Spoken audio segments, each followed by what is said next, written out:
orchestr velký potlesk, rozbor a já myslím, že nadešel čas, abychom se maličku rozloučili. A když jsem mluvil o dialogu, věřte, to vzniklo opravdu na místě, to bylo geniální.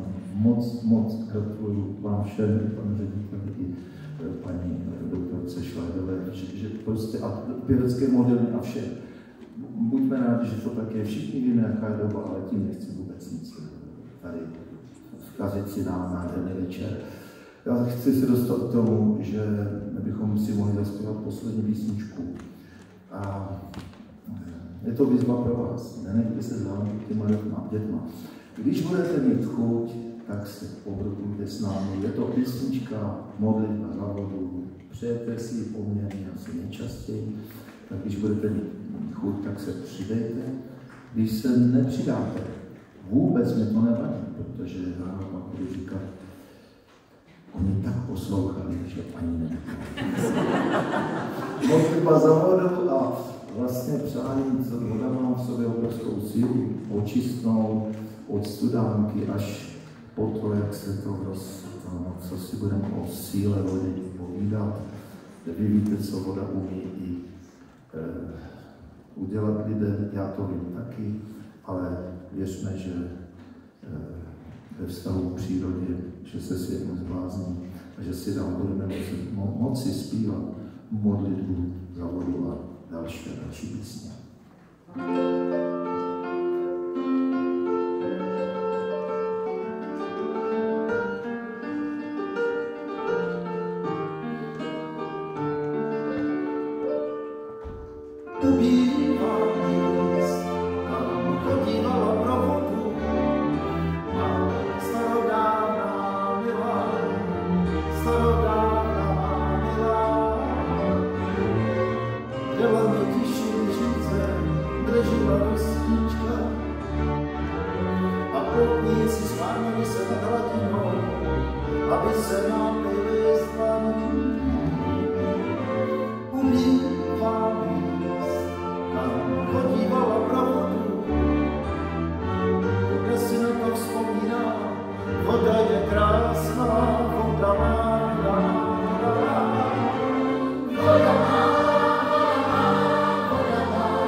samozřejmě dirigent Tomáš Kásek.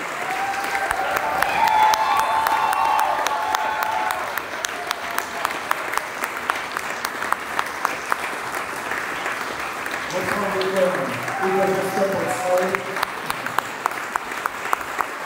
Ale to máme pro vás ještě překvapení.